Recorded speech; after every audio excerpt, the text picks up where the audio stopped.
Generations of star watchers, philosophers, thinkers, and others have passed into history, the stars have remained apparently unchanged.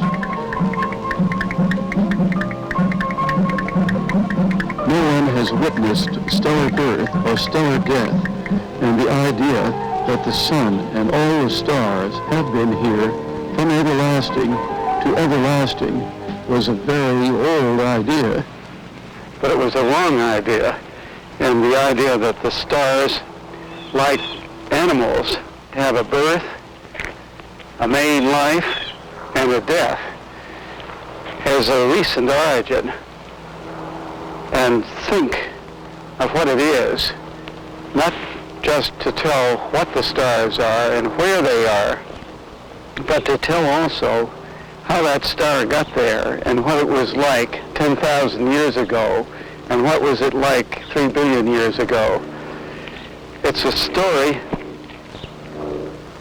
a history book, a novel that we're trying to open up and read. We're having to take information from a variety of sources and put it together to make a story. But the marvelous thing is that we don't give up hope on the story, that we give it a try.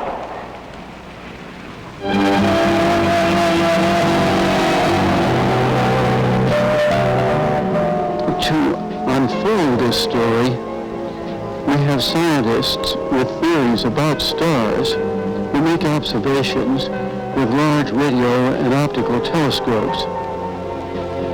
Perhaps somewhere in the search among the stars, a door will open up, and behind that door will be revealed all the glittering central machinery of the universe in all its simplicity and beauty. The extent of the cloud is changing, and a building process is taking place. Elements seem to naturally combine with each other to form molecules. These molecules have been detected by radio telescopes, like the radio telescope of the National Radio Astronomy Observatory on Kitt Peak near Tucson, Arizona. John Ball of Harvard University is one of a group of electrical engineers, chemists, and radio astronomers who have discovered a number of these molecules in interstellar space.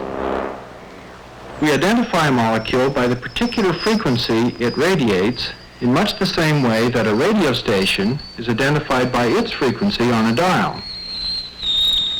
Actually, the molecules we're looking for radiate a whole series of different frequencies. Over 24 molecules, some with as many as 7 atoms, have been discovered by radio techniques in interstellar space. Evidently, there is a common, widespread tendency toward building or bringing together elements to form complex structures. How complicated the molecules can become in interstellar space, we're not sure. Other processes are needed to build stars, planets, and living things. Clues to the nature of these other processes have been found by comparing a variety of clouds. One common feature is a number of much smaller dark clouds that dot the surfaces of many of the larger clouds. On the same mountaintop in Arizona, using an optical rather than a radio telescope, Beverly Lins of the Kitt Peak National Observatory has been studying and cataloging the dark clouds. These are fascinating regions of the sky which stand out because of the absence of stars. Very little information was available about these regions when I became interested in them. I'm using the telescope as a large camera to photograph dark clouds. Now that may seem strange, to try to photograph things that don't give off light, but the dark clouds can be photographed because they are outlined in starlight. We have to be rather ingenious to develop ways in which we can find out more details, more of the vital statistics of the dark clouds. Where are they? How many of them inhabit space? What are they made of? Using the telescope and the camera is one way of studying them. Photographs show a very special class of blue stars in the clouds, stars we believe to be the youngest in the galaxy. They are so young they haven't had time to fly from their nest. So it appears that the nest is the dark cloud, and this is where these young stars are born. One of the most interesting features is that as these clouds get smaller, they get darker. This rather suggests that perhaps they began as great tenuous clouds which, as they collapse, get darker and denser and blacker. But we can't see inside the nest. No one has witnessed stellar birth. Theoreticians have written a story of how it probably occurs.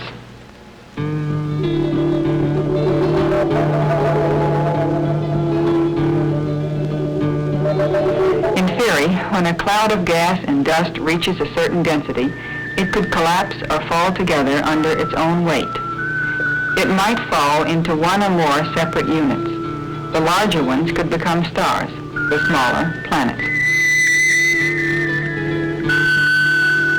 The volume shrinks a billion times. The cloud becomes hotter and denser as it continues to fall in toward itself.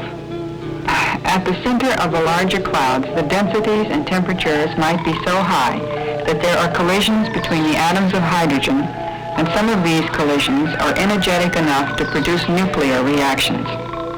The release of energy creates a gas pressure that stops the collapse of the cloud. Some clouds are unstable and move in and out, or pulsate, as the forces of gas pressure and gravity seek to adjust themselves. But eventually, after millions of years, as the hydrogen burns in the furnace of the interior, a stable cloud of gas, a stable star, one of nature's most magnificent inventions, is born. The star might remain stable for billions of years until it reaches middle age. The sun is one of countless numbers of stable, middle-aged stars. Making observations during the day rather than at night on the same mountain high above the Arizona desert, Don Hall of the Kitt Peak National Observatory has been exploring the surface of the sun. Because the sun is so close and bright, we have to use a different kind of telescope than we use for the distant stars. The solar image is much too hot to view directly. Instead, the image is reflected by a number of mirrors onto a screen, in the same way that movies are projected on a screen. The image can then be viewed, photographed, or sent on to various instruments. One can see details on the surface which is not possible to see on any other star. We can study the motion of these details with photographs taken over a period of time. Like all stars, the sun turns about its axis. Its rotation period is about 28 days, as we measure from seeing features like sunspots and hot areas drift across the surface. The surface of the sun is a constantly turbulent, boiling gas at a temperature as hot as 6,000 degrees. There are boiling cells 500 or 600 miles across. On a larger scale, one sees prominences, which are long arches of gas, flowing out along the magnetic field for tens and even hundreds of thousands of miles.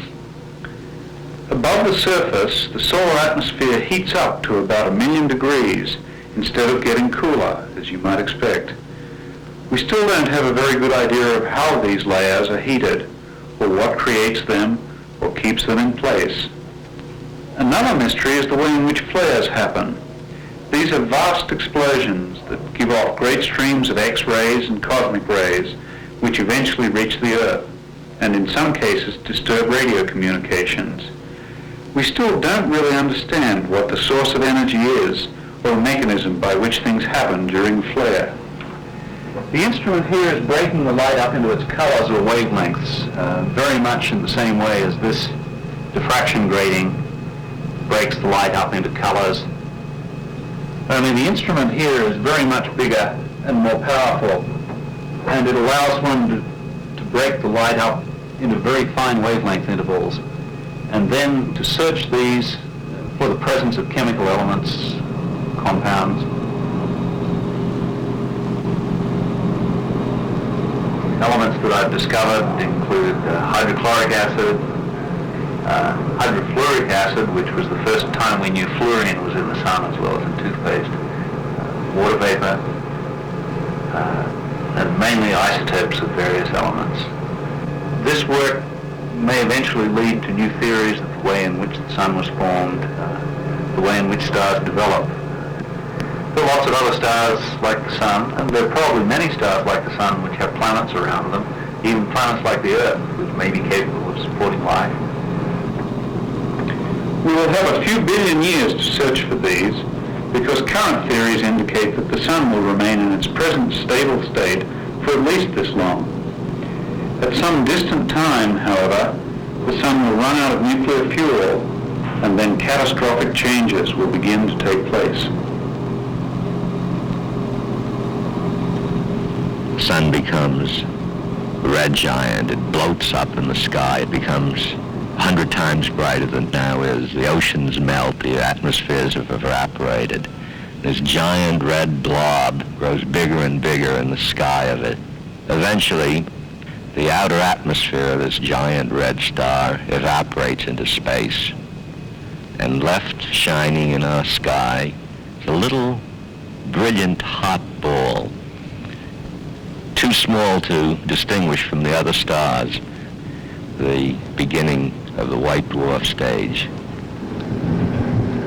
On Palomar Mountain in Southern California, hidden from the lights of the city of Los Angeles, is one of the most famous optical instruments in the world, the 200-inch Hale telescope.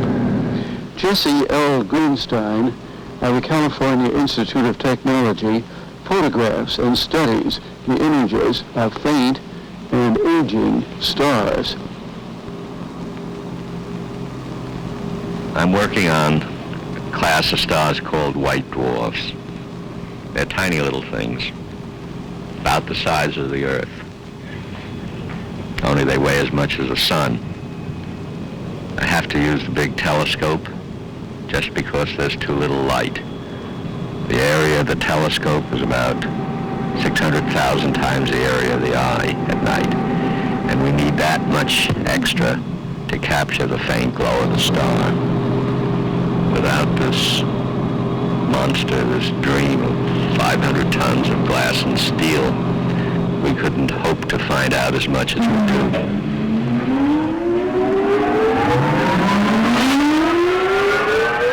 Not an awful lot of information, enough to tell us what the star is made of, how hot it is, how powerful the forces of gravity are, whether our theories are correct. What is it? Little spot of light, I can barely see it. Signals from a dying star. Pretty near us. The star I'm working on is probably 10 billion years old. For 5 billion years it was a star like the sun. Brilliant, filled the sky of its planets if it had planets.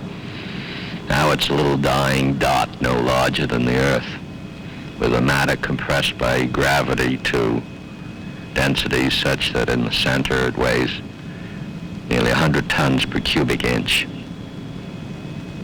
But no one on Earth can imagine what a solid is like that weighs tons per cubic inch and has a temperature of 30 million degrees.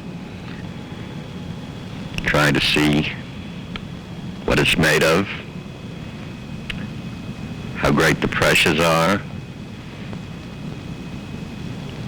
where it's going, how old it is. Maybe it'll tell us what we'll be like 10 billion years from now. It'll be our sun. The old man's occupation, watching it happen. Eye of the mind, 10 billion years.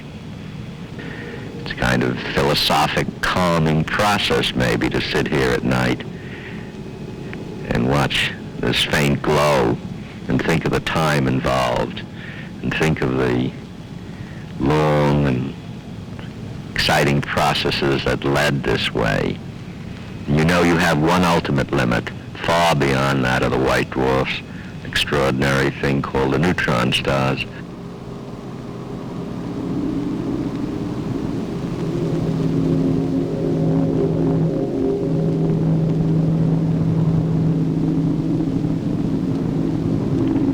Theoreticians predicted that when a very massive star collapsed, it might fall right through the white dwarf stage.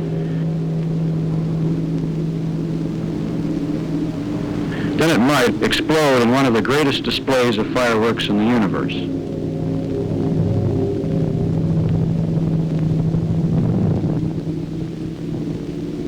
The collapsing star, or the part left behind by the explosion, might continue to collapse until the elementary particles, such as neutrons, inside the atom could be compressed no further. This theory of the formation of a new kind of star, called a neutron star, was kicking around for many years. During this time, radio astronomers were tuned into stars and galaxies, which emitted only a steady hissing that never seemed to change year after year.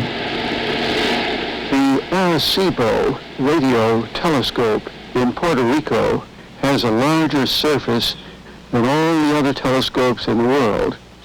Frank Drake of Cornell University was one of the first to use this enormous instrument.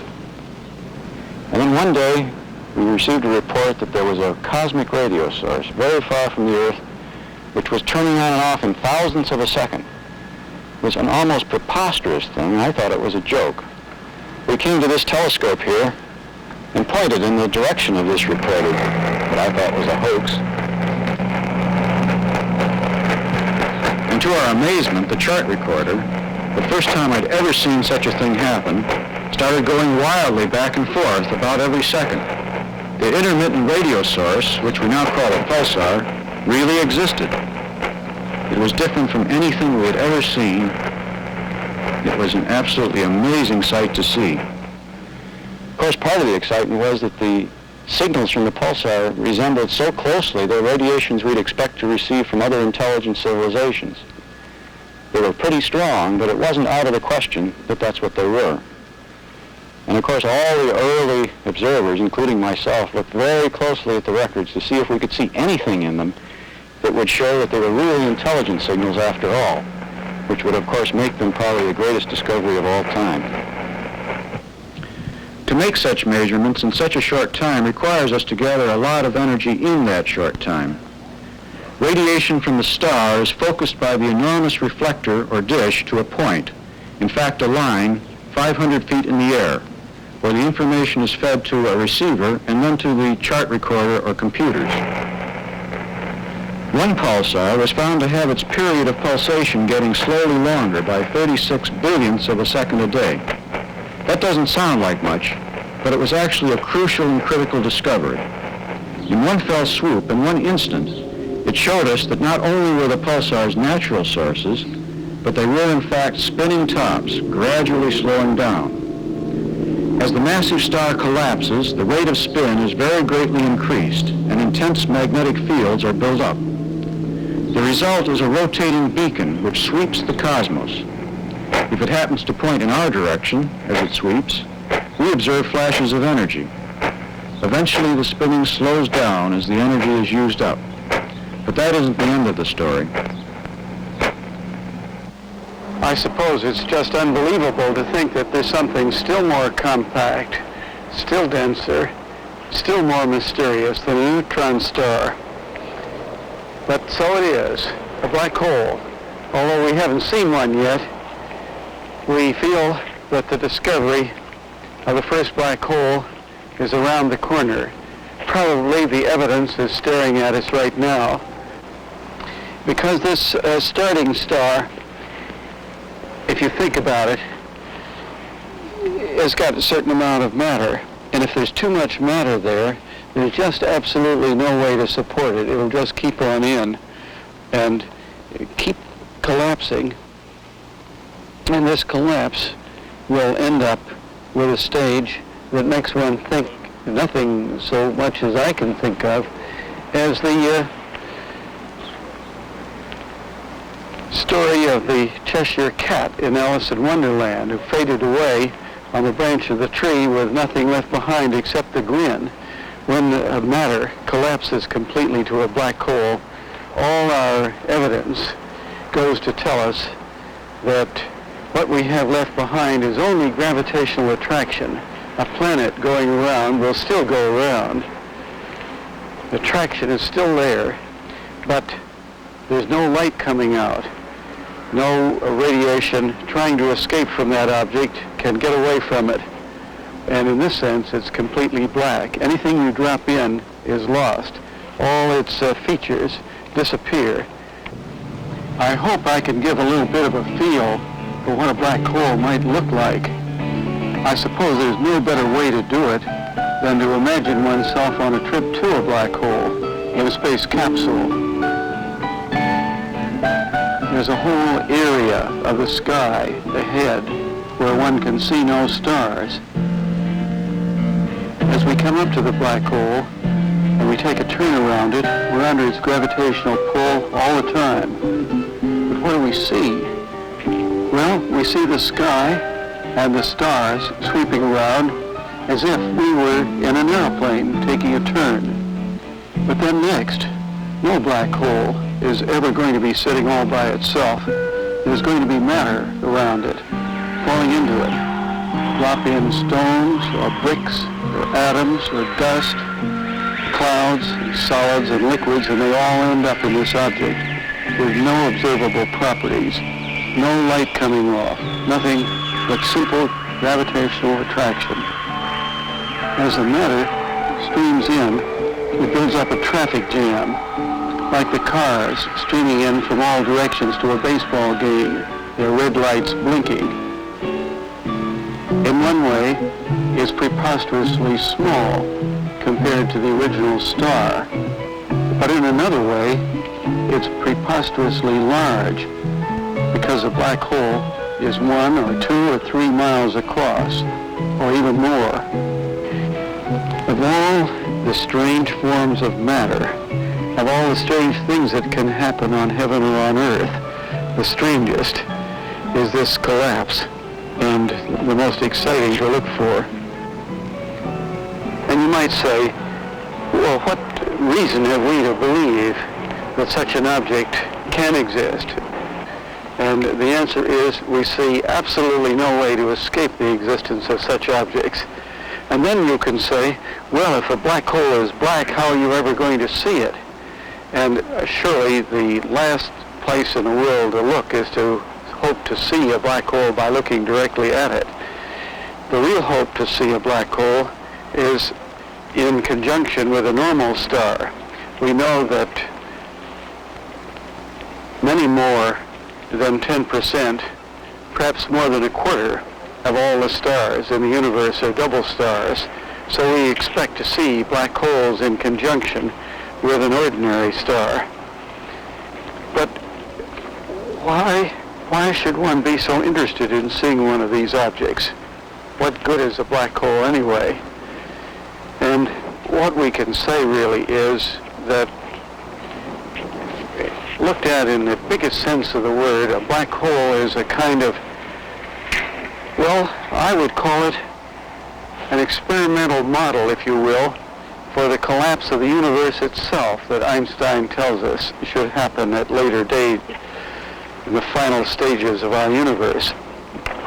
But also, a black hole is of interest in a more immediate way in filling out this novel that we're talking of. And we won't feel that the story is really done until this novel is opened up. And in the novel, we see page after page of these excitements, these characters in the history of our universe. The young Blue John,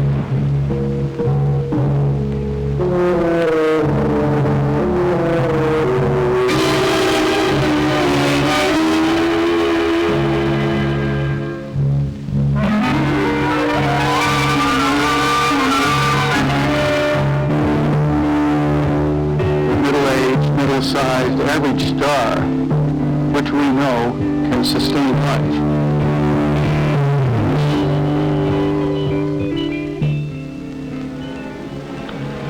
The star then swells to a bloated, all-consuming red giant.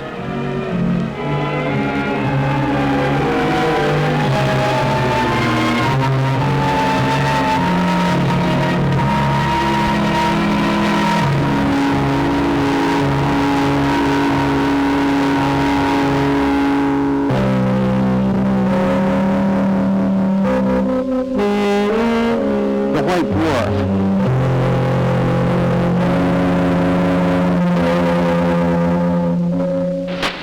And the neutron star.